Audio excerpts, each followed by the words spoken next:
Finally, Swedish authorities are accused Iran yesterday of being responsible for the thousands of text messages sent to people in Sweden calling for revenge over the burnings of the Quran back in 2023. Iran has denied those accusations, but according to officials in Stockholm, the cyber attack was carried out by Iran's paramilitary Revolutionary Guard, which hacked an SMS service and sent some 15,000 text messages in Swedish over the string of public burnings of the Quran that took place over several months in Sweden during the summer of 2023.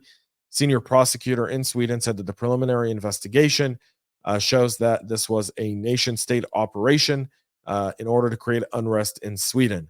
The Swedish company was not named in the investigation. The Iranian embassy in Sweden rejected the baseless allegations, but we all know what they are. They are the financiers of Hamas and Hezbollah. They are the financiers and responsible for the death of thousands of U.S. soldiers in Iraq and Afghanistan. Iran is a wolf, and their current president is pretending to be a sheep in wolf's clothing. And some dumb Western leaders seem to believe this going on the heels of the UN General Assembly. Believe nothing from Iran. Nothing from Iran.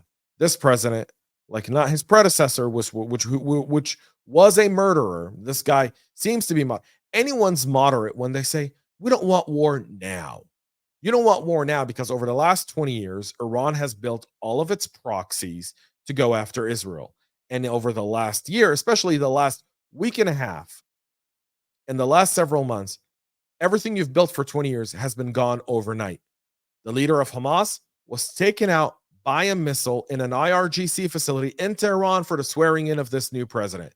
Hezbollah is getting demolished in Lebanon. Demolished in Lebanon. Their entire upper echelon of the military is gone.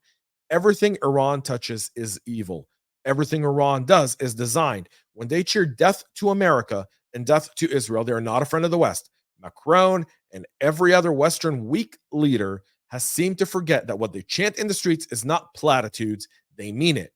In case you need a reminder, we're nearly a year since the October 7th attack, when the Israeli government thought that when all those protests and all the death to Jews that Hamas said was just platitude, and that if you give him economic stability, that they'd leave you alone. And it turns out that thousands of workers from Gaza that entered Israel were working, making money, but also spying on behalf of Hamas. Hamas had perfect maps of all the cities and all the kibbutzes around Israel. They knew every house. They knew the people in the homes. All of that coming from Palestinians in Gaza that were given an opportunity to work in Israel. And Iran is the same.